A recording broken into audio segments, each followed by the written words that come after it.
Hello, everyone. Welcome once again. My name is Cynthia Mawena-Kumasa. I am the Volta Regional Coordinator at EduSpots, and then I'll be taking the first part of today's session, and then I'll hand over to Sally for the conversation for today. Okay, in a bit. So you are welcome to the EduSpots EduChamps Talk in commemoration of the International Day of the Girl Child. Now, today's discussion is on the theme, The Girl I Am, the Change I Lead, Girls on the Front Line of Crisis.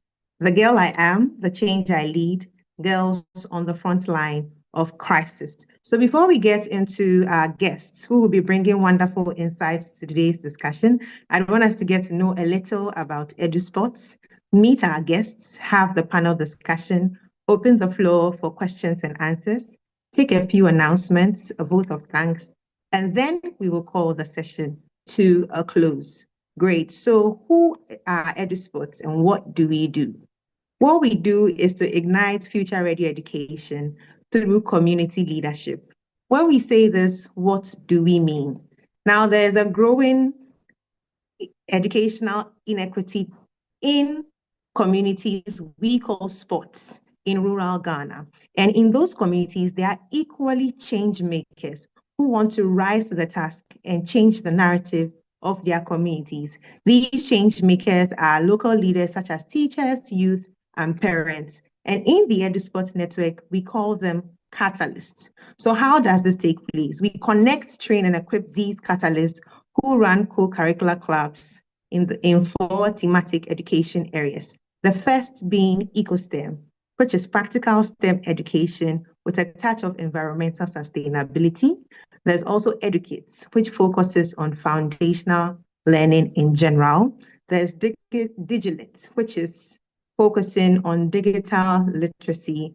And last but not least is Ignite Equity, which is focused on empowering both the girl and boy child. There's also another strand called Sport Lead, which is targeted at empowering the catalyst to ignite the change in their communities. Now, what is the outcome from this action? What we have at the end of the day is that both learners and catalysts alike are empowered, they grow their confidence, and then their engagement in education, and are able to create the futures they want to see, be it pursuing further education, rising to be active citizens and changing the narratives in their community, or engaging in some act of community engagement. And how do we know this module is working? We can tell our module is working because both school and wider community-based learning has become more inclusive, interactive, and relevant. So here is a testimonial from JAFTA, a catalyst in Aboabu number 4. Now, this was shared via a survey we ran. So he says, before the spot, many learners didn't know how to browse the internet or type a letter. Today, they can. Our learners are now engaged in impactful literacy and digital skills activities that are fun and future-focused. This has created a space for them to demonstrate leadership and problem-solving abilities in school and at home.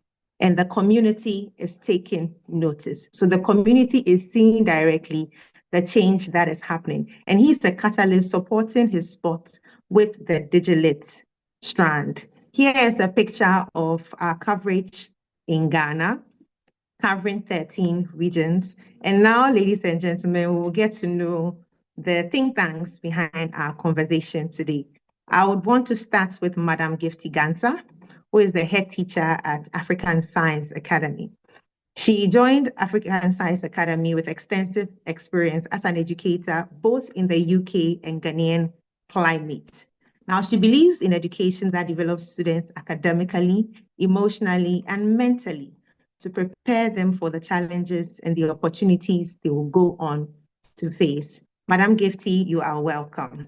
Next is Rafiatu Acheworon Bawa, who is a catalyst and peer mentor for the Ignite Equity strand with EduSpots. Now, she's an educator, a journalist, and an advocate for rural women empowerment. She's also a CAMFED alumna. We will have a lot of CAMFED in the house today, and holds a bachelor's degree in junior high school education. She's also the founder of the Acheworon Foundation. Now, through her work as news anchor, reporter, and event host, she's amplifying the voices of marginalized communities by shedding light on the challenges faced by the ordinary Ghanaians and inspiring collective action for change. Next on our panel is Kellen Msseemmaa, who is founder and executive director at Empowered Girls Africa. So Kellen is heading a Tanzanian NGO which is targeted at equipping girls with the confidence, skills, and support to lead change. Now, this she started drawing from her own experience overcoming barriers to education, and she's created a holistic model that combines mentorship, life skills, and community engagement. Kellen, you are equally welcome. Next, we have Jessica Love, who is Executive Director for Daring Girls. Daring Girls partners locally with organizations in Ghana to ensure that girls have the knowledge, tools, mentorship, and support to confidently design their own futures. Yes, and together, Daring Girls and their partners are building a world where every girl has the skills, confidence, and savvy to design her own future and dare to become what she wants to be. Last but not the least is Fairuza Rashid, who is the executive director at CAMFED Ghana. Now, she comes aboard CAMFED with 15 years of experience in the NGO sector, starting in 2008, rising through the finance department, becoming head of finance and operations in 2020, later acting national director and currently executive director. She's dedicated to ensuring that girls receive the holistic support they need to learn, thrive, and transition into meaningful livelihoods. And she also holds a degree in applied mathematical science and a Master's of Commerce in Banking and Finance from the University of Development Studies. Thank you, Fairuza, for accepting our invitation. You are welcome. And now to he who would be running or moderating the session. She is a known face, both in CAMFED and in EduSpots. She's an EduSpots trustee and the CAMFED Executive Director, Strategic Partnerships Africa.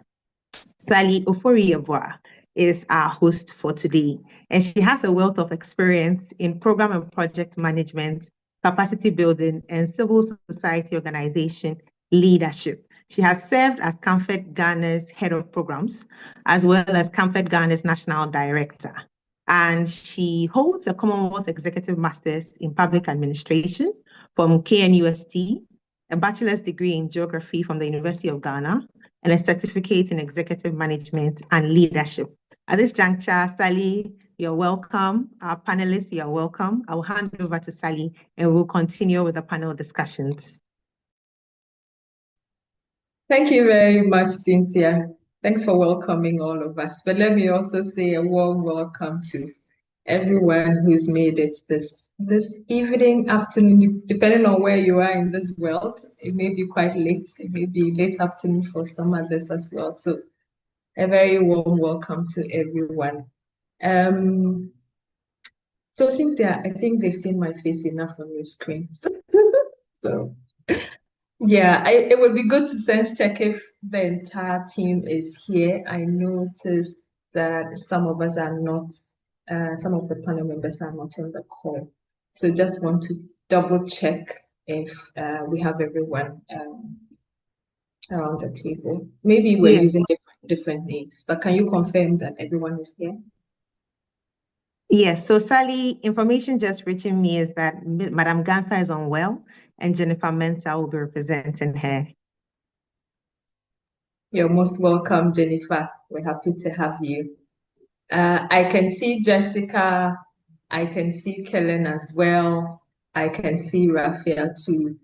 I'm not sure Fairuza has joined us yet. We should maybe using another contact if we can confirm her. Do you know if she'll say hi, Fairuza? Please let us know if you're here. Okay, we'll go ahead. So this is not a lecture. This is another day we're celebrating girls. We're putting the spotlight on girls, and for this year, girls at the forefront of crisis. We've all had an amazing weekend, different programs on International Day of the Girl. So we're happy to have this conversation, and we're doing this together. So I encourage you that if you have comments, you have anything you want to clarify further, kindly put them in the chat, and we'll be monitoring the chat and we'll answer. We'll pick up those questions. So this is not for the 4 or 5 of us who will have this conversation. Kindly listen, share your thoughts, add to the conversation as well. So Jess, welcome. Rafiatu, welcome. Jennifer, welcome. Kellen, you're most welcome. So let me put the spotlight on Jennifer. Sorry for putting the spotlight on you. Why girls' education and leadership? Why have you dedicated yourself personally to this particular space? What keeps you in this space? Okay, so thank you very much. My name is Jennifer Mensah, and I work at the African Science Academy as the Admin and Communications Manager. And as part of the work I do at the African Science Academy, I basically lead the admissions team. So this involves me leading volunteer networks, teachers, and the ASA team to identify girls who could benefit from the African Science Academy opportunity. So the African Science Academy is a science school, like the name depicts. What we do is that we find girls from all over Africa who would like to do something STEM related, go into STEM careers and pathways, and we give them a scholarship for them to attend the school. We run an accelerated course in math and physics, after which we then progress students to the university again on scholarship. But our focus at the African Science Academy is not just on the academic bits, but we also try and get girls a holistic education. So we do a bit of community service, robotics, computer programming, mentorship, and all the bits and pieces that come together to shape the girl child. For me personally, the reason why I have chosen this path is that I see a gap, or I saw a gap. I mean, the gap is still there, so. And I find that girls are multipliers. So when you invest in a girl child, more often than not, what happens is that there are ripple effects that goes to benefit the girl herself, her family, the community, and I dare say the countries that they are coming from. So ever so often, you see that whenever we have someone finish the African Science Academy or complete their education, there's always like a dream or a project that the students sometimes start undertaking while at ASC or after their time at ASC. And it's typically a project to help other people, something to help the physically challenged in the community, to bring STEM closer to people, something one way or another to change Africa. And the fact that girls just have that line of thinking, a lot of girls have that line of thinking, but what they are lacking essentially is empowerment, is one of the reasons why I went into this career path, because you know that you are given, and whomever you are given to is going to multiply that giving, such that in the end we have a better community, a better Africa. And I think essentially that's what everyone is working at, especially those who work in the NGO spaces. You're trying to see some change, and you're starting from your own small corner, but you're hoping that this will then lead on to bigger change. And girls are just the right people to do this. Thank you very much for sharing that. And I like the term you used, multiplier. There's a lot of ripple effect in supporting girls' education. But thanks for putting that out there, and keeping our fingers crossed that you stay the course, in the space as well. So let me pass this on to Kellen. Very often when there is crisis of all kinds,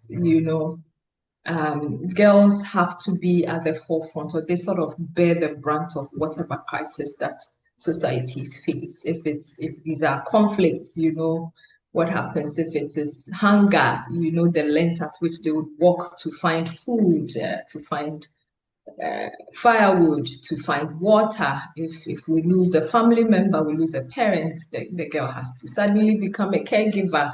So girls are generally at the forefront of, they receive the impact of any form of crisis that we sort of face in our community. So in your context, can you kindly share with us some of the pressures you're seeing currently? And karibu. Asante sana. I'm afraid if I switch on my video, it may not be clear. So is it okay if I stay off? It's fine.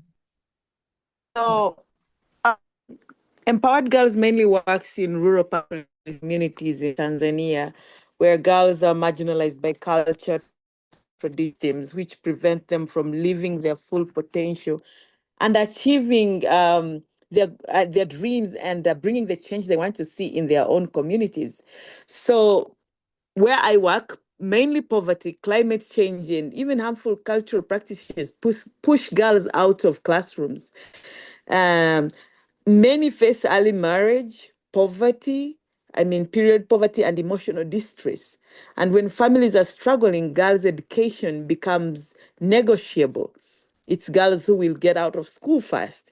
So we are also seeing an increase in mental health struggles and loss of motivation among adolescent girls where we work.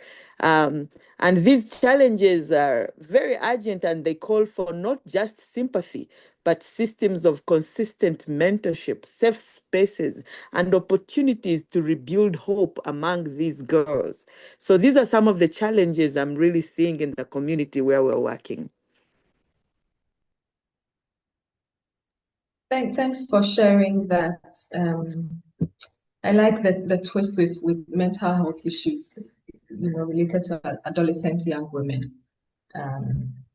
There's a lot of pressure on them, but hopefully we're all working towards relieving some of these pressures that girls face. So I'll pass it on to Raf. How are you doing? It's good to see you. Awesome. So Raf, how have you seen young women step up when there are crises or there are challenges? How have you seen girls step up in various communities in the face of crisis? Okay, good evening. Thank you very much. Personally, as a CAMFED Association member, I would say we are doing quite well, though over the years, a lot of women, especially those in the rural communities, have been marginalized. But girls are at least putting up an effort to lead various initiatives because we are the most affected and we better understand the situations and we lead with empathy, innovation, and all that. And let me just boil it down to the CAMFED Association Network. We have a lot of vibrant young women that are doing quite well, and we can pick point to the likes of Hekma. I don't know if you know her, but she's doing quite well in the tech sector that is empowering young women to venture into the technology space, which, if you cross-check the numbers in terms of tech for females, are lagging behind. And the CAMFED network is quite vibrant. And as I mentioned, lots of young ladies are doing well. And let me bring it down to the EduSpots aspect as well. Cynthia did mention the various strands that we have. We have the Decade, Ignite Equity, and the likes. And the Ignite Equity is one of my passion, of which I'm a peer mentor for that. And it seeks to give women the opportunity to speak on issues, to challenge gender stereotypes and the likes.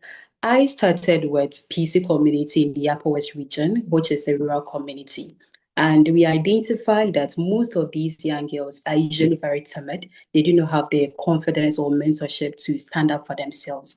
But with the efforts of some like-minded individuals, we decided to pick up that initiative and form a spot at PC through our own efforts. And as we speak, we have a couple of the young leaders that are quite outspoken a couple of the teachers that are also on deck, and the leaders are doing marvelously well in terms of leadership, in terms of leading with empathy. So this is what I'll share. When women actually take the forefront of leadership, we understand the situations better. We live with innovation, we lead with empathy, and also community involvement. So these are the things that I'll touch on. We lead with empathy. We lead alongside the community. Thank you. Those are strong words. We lead with empathy. Yeah. Thanks for sharing that. I'll come back to you, but let me jump to Jessica. Jess, there are so many of us doing this in this space. How can we partner better? There are thousands of organizations in the girls' education space. The numbers are huge. Gender parity, particularly for Ghana, we're inching closer, but the issues are still there. How can we do this better? I think conversations like these are a wonderful place to start and exchange ideas. I know one thing at Daring Girls that we're proud of that we've been doing in partnership with our sister organization in Tanzania that we've been working with for the past almost 25 years, the Girls Livelihood and Mentorship Initiative. We realized the programs, the girls' mentorship programs that have been implemented in Tanzania for several years, they work. The girls are impacted. They're staying in school longer. Girls get each week access to an educated woman mentor who teaches a life skills curriculum. So they're building those close bonds. And we've seen consistent, really terrific success for these girls and their ability to go on and complete their education and continue to higher education or have the skills to find work and employment after. And what we realized is that we don't need to keep this secret to ourselves. So we've been piloting a program to take one of the girls' mentorship programs and give it to partners in new countries to see if we can work through local NGOs to scale a curriculum, not an organization. So by partnering with them, we're providing funds, we're providing a curriculum, we're providing measurement tools and ongoing weekly digital training and also in-person training to these local partners. And so I think all of us thinking creatively about how we can take good ideas and more effectively scale them through the people who know best is something that we've been trying to do. And I get excited when I see other organizations really sharing information and collaborating in these ways because, we can't achieve change by working in silos. So I really think openness and collaboration are really key to creating bigger change for more people. So. Thanks very much for putting that out. And for supporting other organizations to, scale this in other countries. It's helpful. Useful. But Faye, you are most welcome. I've seen the executive director for CAMFED Ghana join us. I confirm that you can hear us. Yes, please. Thank you so much.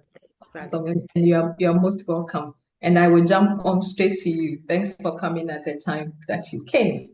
And Avril, I've seen you as well. You're most welcome. A member of the board of the Ghana program.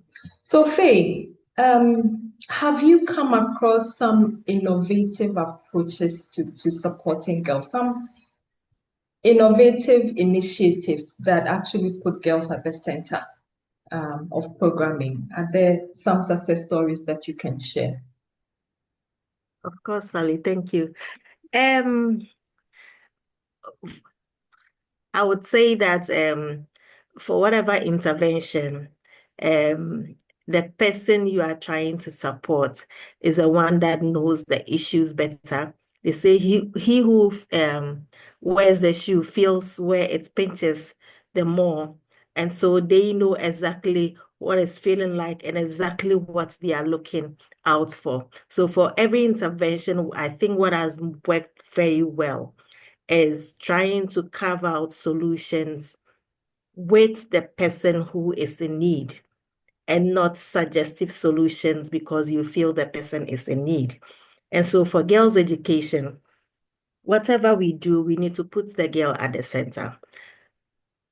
Is she okay with this solution? How would she contribute to the design of the solution that we are putting across? who are the ones interested in ensuring that the girl that you are trying to support gets the necessary support that she wants and she's protected and valued. And I'm adding valued because most of the time, people from especially very marginalized homes feel always excluded. And so if you don't value their views and everything, you may have the best of solutions, but because of that undermining and condescending issues or talks towards them, you may not find them giving out their utmost best. And so for me, it is very important for us, whoever the actors are, to place the girl at the center. Whatever decision, whatever solution, whatever funding, whatever collaboration or partnership, everyone should have the girl in mind and what will work best for the girl. And the girl should have the voice. We are all talking about women empowerment, educating the girl. But in the solutions that we are creating, if we don't give that girl that voice, we are just talking to each other as partners and not really looking out for the girl. So for me, that is the best way or the best approach to ensuring that we are doing these things right. Thanks very much. Put the girl at the center. So ensure that for all programming, the girl's voice is heard. She's part of the conversation. She understands the data you are coming to collect about her. She knows what you're going to use the data for. You are reporting back to her.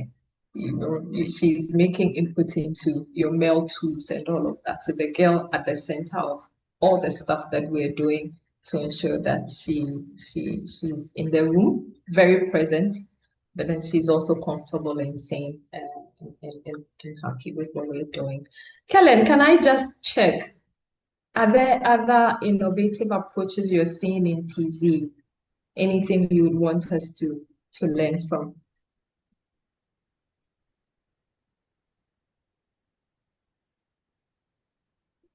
Hi, Kellen. You're mute if you're speaking, and I'll come back to Jessica if there are some ideas around that as well. Oh, sorry. Okay. So one thing that has really stood out for me is that girls' empowerment is not just about girls, it's a holistic approach.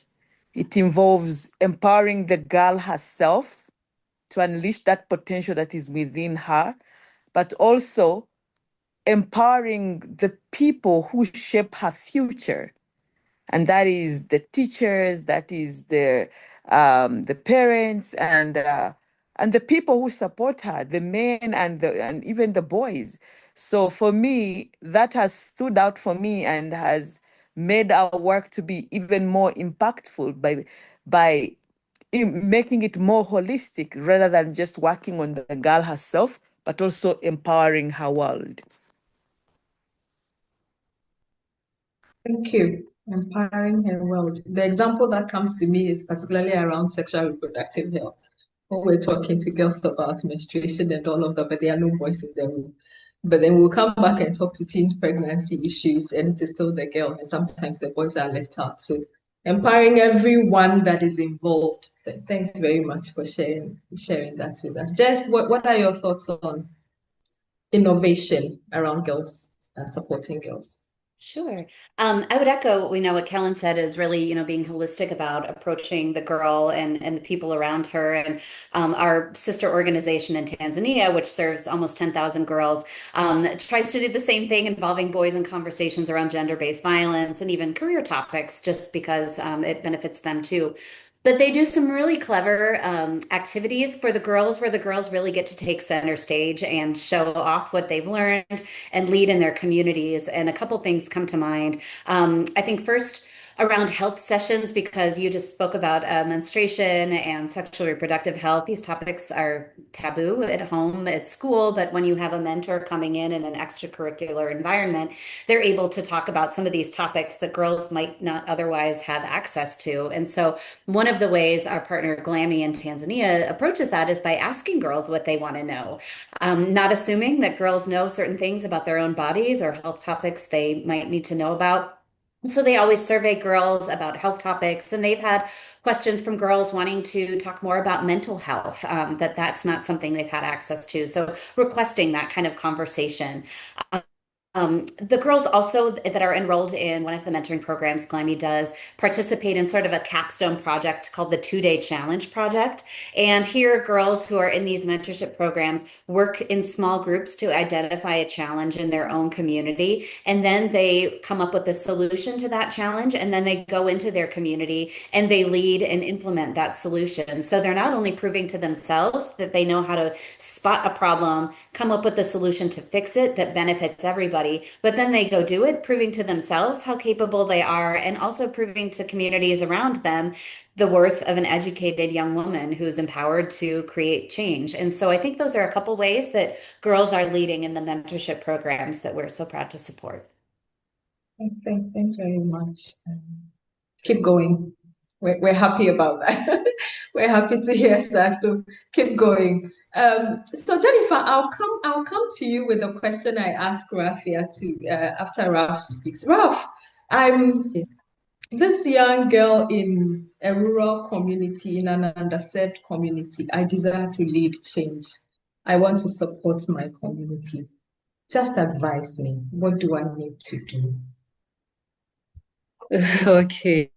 So most often you would find we the young ones complaining bitterly that we don't have to start or we aren't starting because we lack the resources and all that.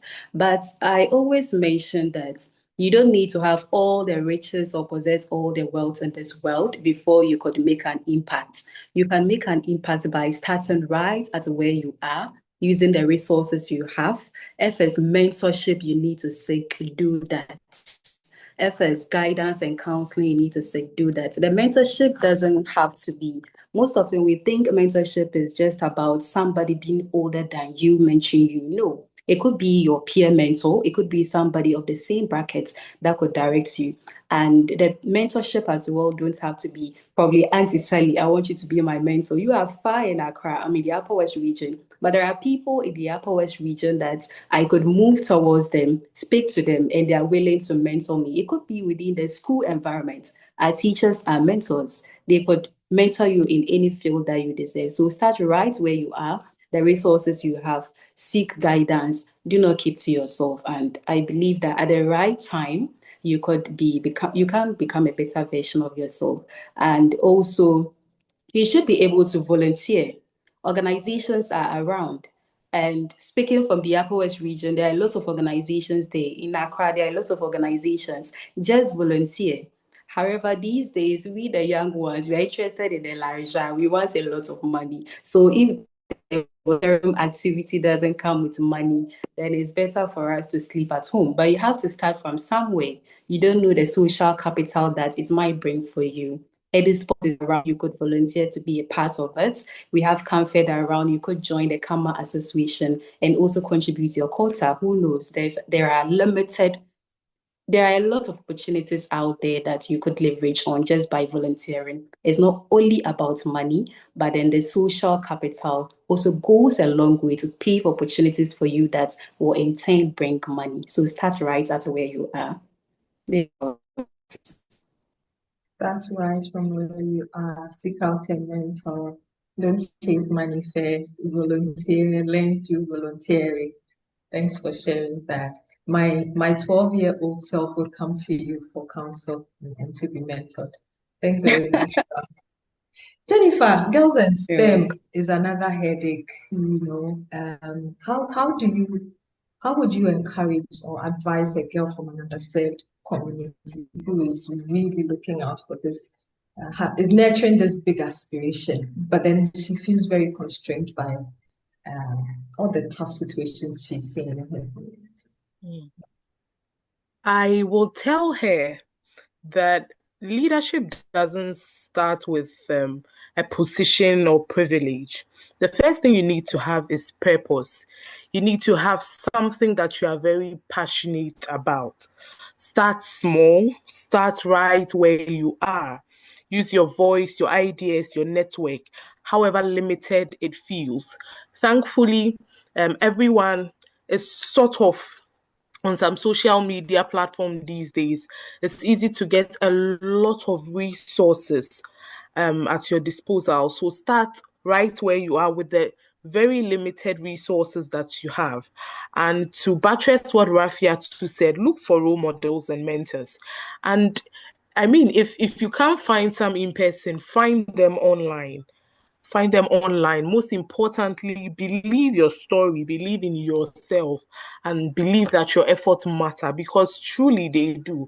You find that with a lot of girls, they have very valid points, they are doing amazing things, but the self-belief, self-confidence is lacking. So even before they try, they shoot themselves in the foot. Oh, I don't think I can do it. They are not encouraged enough. So start by encouraging yourself, start small, start where you are, and definitely, definitely, the efforts will not go unnoticed. Thanks very much. The efforts will not go unnoticed. Online, but Jennifer, most of us in the rural communities were not online. That's a challenge I agree with. But then you can go Rafia style. You don't need to find your mentor outside of your neighborhood. Someone who is closer to you, someone who can relate to you, someone who can help you because they've walked a similar path. It's actually a better mentor for you than someone who's really detached from the situation and just knows the textbook description as opposed to actually living out the circumstances that you may be in at the moment. And thanks very much for sharing that.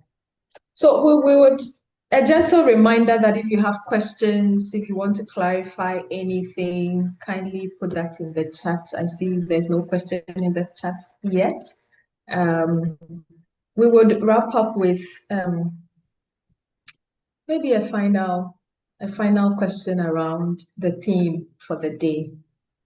If you could finish the sentence, the girl I am, the change I lead. How would you complete that statement? The girl I am, the change I lead, and then what?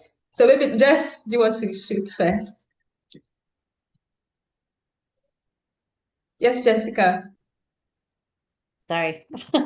Sure. So I guess I'd complete that sentence by saying, the girl I am, the change I lead, begins with knowledge, grows with mentorship, and shines through leadership. Jessica, you rushed through it. Please take your time. Sure. Let me know.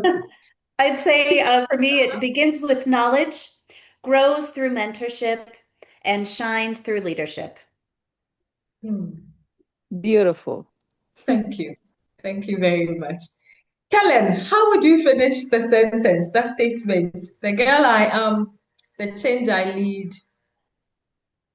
Okay, the girl I am, the change I lead, is rooted in courage, nurtured by hope, and multiplied through every girl who dares to dream. Rooted in courage, nurtured by hope, and multiplied through every girl who dares to dream. Multiplied by every girl who dares to dream. Okay, thank you very much. These are very powerful quotes. We would go back, look at the record, listen to the recording, and pull out these powerful quotes. Raf, how would you complete the statement? Okay, I'm looking at it from the rural perspective, the girl in the rural community, those that don't have their voice. So I would say that the girl I am, the change I lead, serve as a voice to the voiceless through mentorship, guidance for them to find their own purpose and lead change. Wow. We will put it out there. Huge nugget that we will all chew on. Jennifer.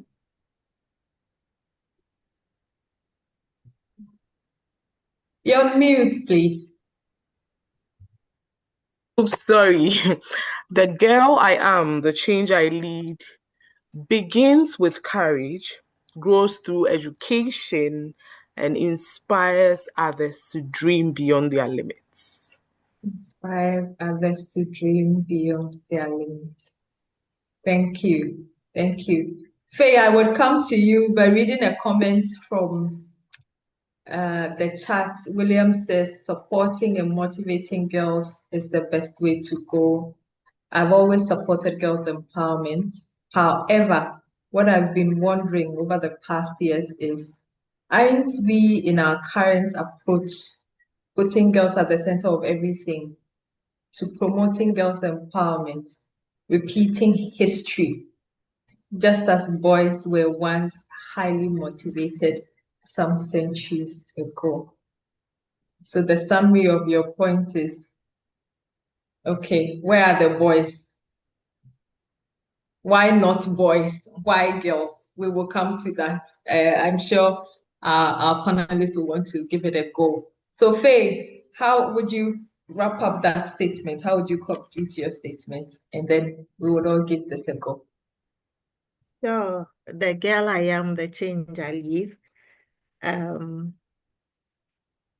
Motivate and pulls others along. So it is not about you being the only one up there, but there are others that are following in your footsteps. Amazing. We do this together. Awesome.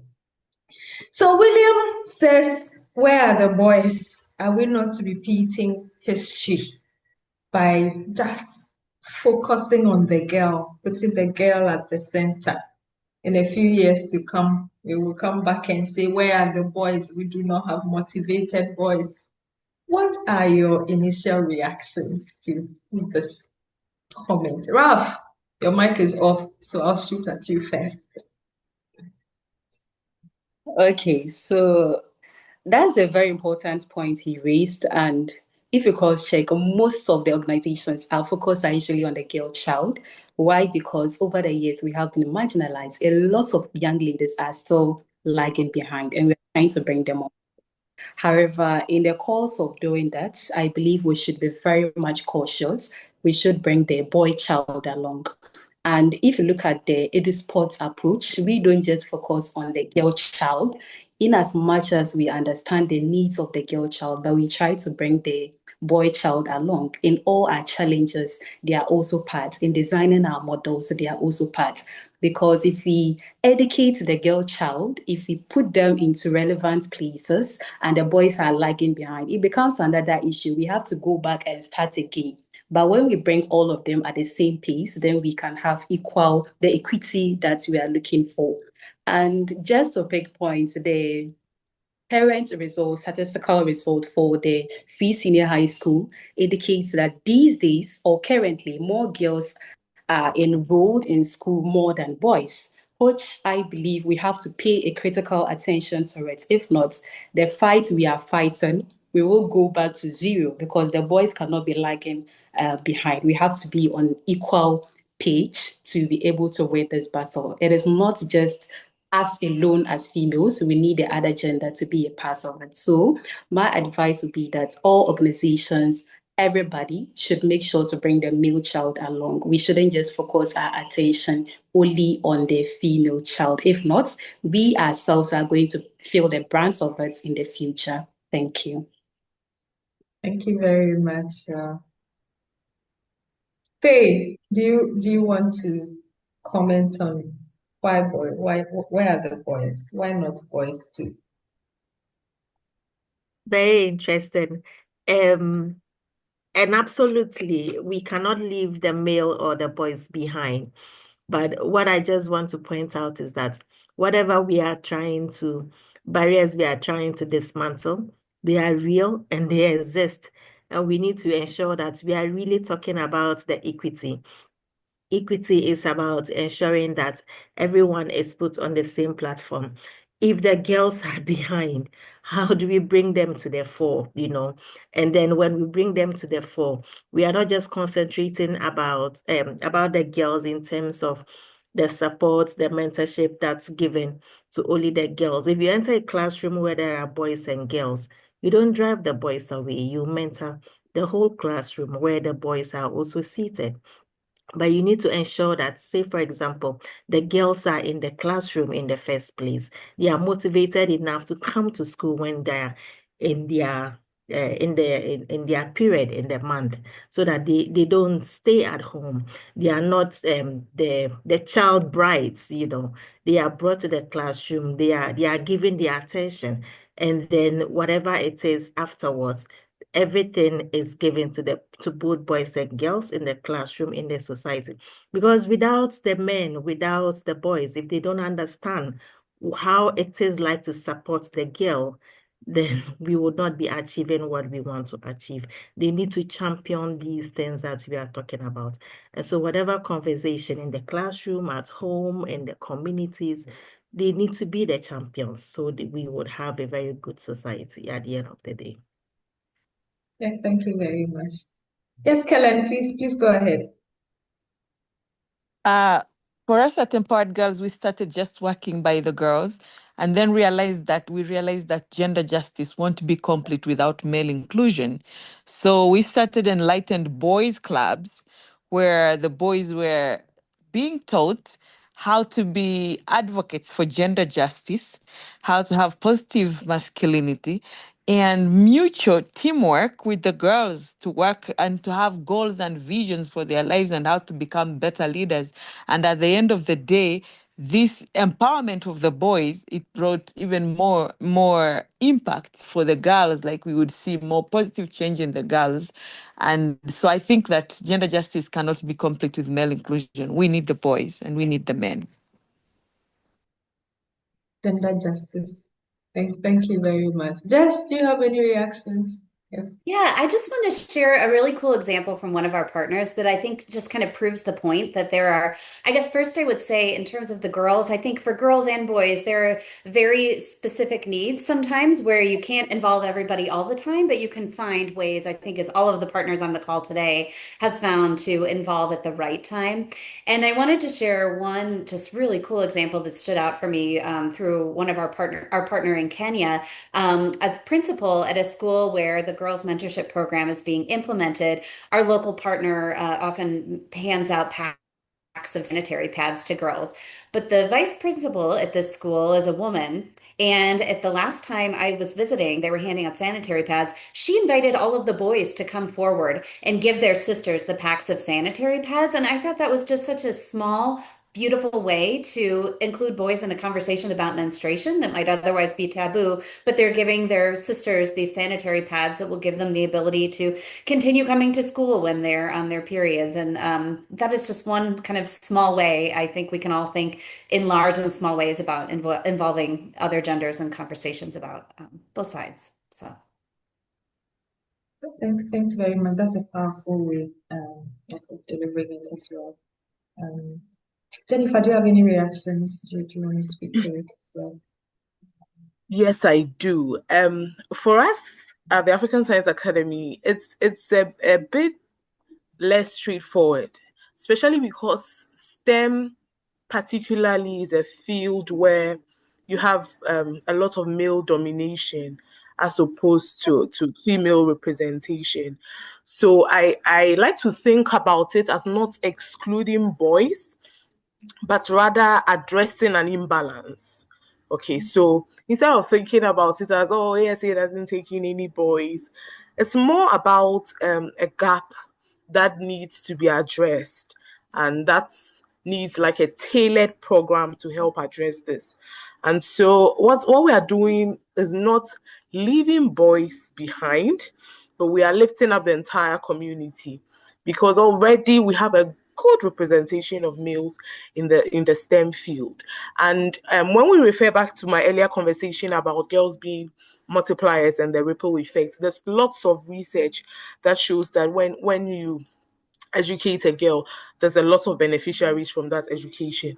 Now, if you shift the thought process from it being a gender issue and you think about it more as a development strategy, then it goes to benefit everyone, because once we have girls giving back to the community, the girls are not giving back to only the females or the other girls in the community. They are giving back to everyone else in the community. And so now this becomes a matter of development for everyone, male, female, and not just the girls. And then our girls, I mean, go on to collaborate with other people. So they go on to collaborate with men, boys in their field. They go on to work with men in their in the STEM field. And so for me, I think that perhaps because STEM is a bit more specialized, and just because of the numbers and all that goes on in the STEM field, it's more of like a development strategies, more of addressing a balance as opposed to leaving boys behind, which eventually goes to help everyone, develop everyone, and not just the female who went to the African Science Academy, for example. Yeah. Thank you very much for sharing that as well. If I was a panelist and I was supposed to share my thoughts, you took the wind out of my sail. I would have set the egg. You speak better, but I would have chosen your exact words that we're not excluding boys, we're addressing an imbalance.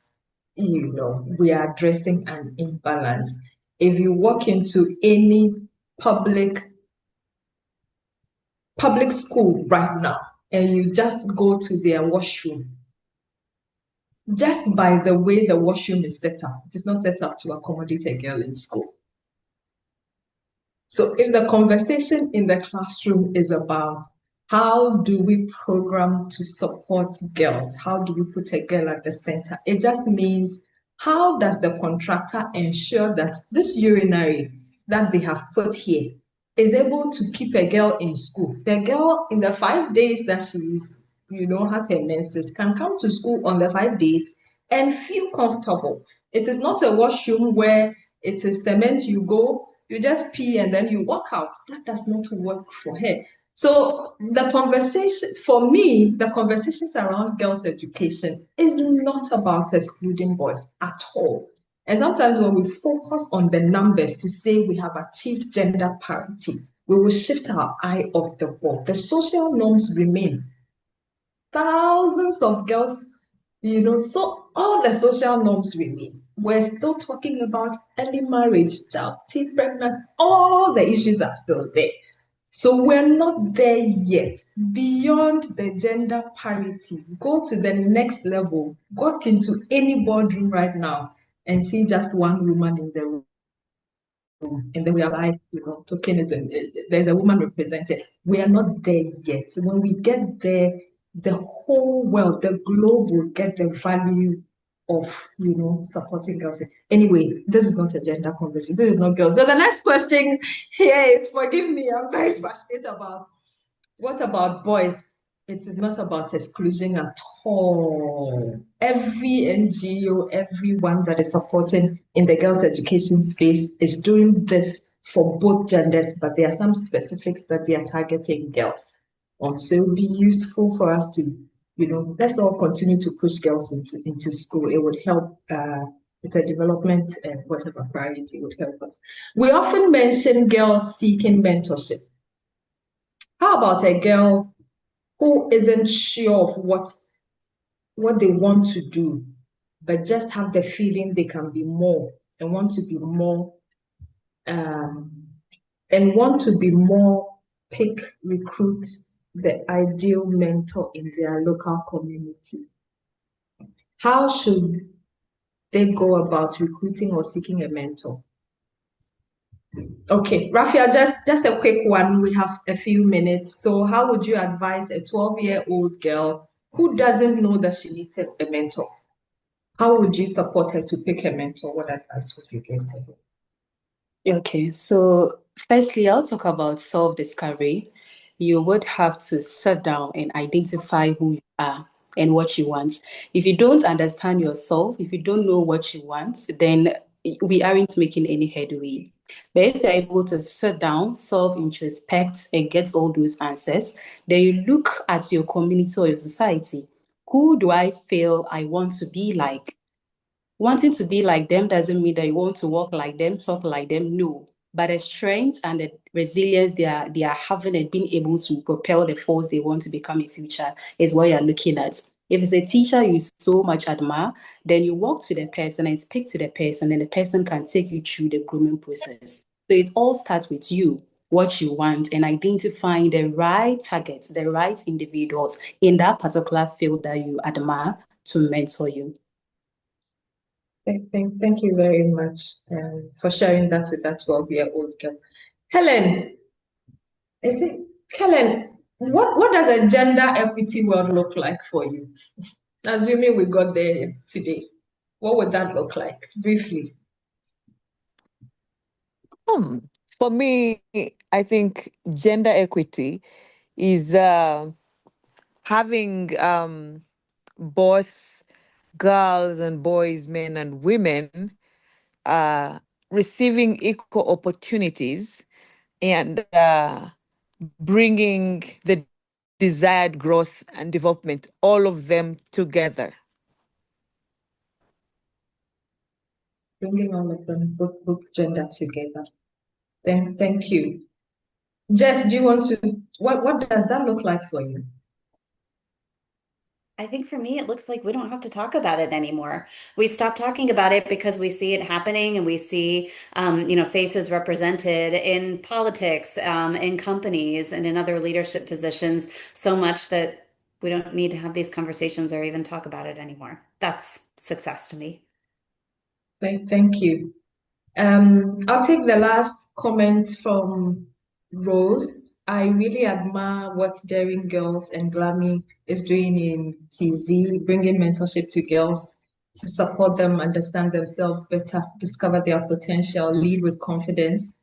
In the end, the results are overwhelming. Girls thrive and succeed no matter what. It's exactly what we're all looking forward to. Thanks very much to Daring Girls and all other partners who've participated in this conversation. I think we're doing some amazing work in the various corners that we're operating. It's a good cause because the value to the globe is can't be measured. Our families would benefit, our nations would benefit when girls are in a good space to contribute to development in the various communities. So Cynthia, over to you, and apologies for taking a chunk of your time. No worries at all. Thank you so much, Sally, for running that very insightful panel discussions. So before we go home, I would like us to take note of these 3 things. So the first one is the EduSpots 100 Club. What then is the EduSpots 100 Club? It's a monthly giving club, which is supposed to be open to everyone here and even in your network. We are inviting you to join the 100 Club and then be a monthly giver or donor to our work. Now, the work we do at EduSpots is highly fueled by funding. And currently, we are even looking to expand from 50 spots to 100, which is double the impact. So we would need you all to sign up via our website to join the 100 Club as being a member and then donating to our cause to help us multiply and sustain our spots. The next thing I'd like us to take note of is the EduChamps community. So unlike the 100 Club, this has no financial commitments to it. It is just a conversation like this, a gathering of like-minded individuals who are passionate about community-led education and international development in general. So by joining the EduChamps community, you are supporting our work, you are lending your voices to discussions in these areas. The next thing I'd like for you to do is to join the movement by following us on social media. Don't just follow us, like, share, comment. We really want you interacting with us. We want to hear your thoughts on issues we post.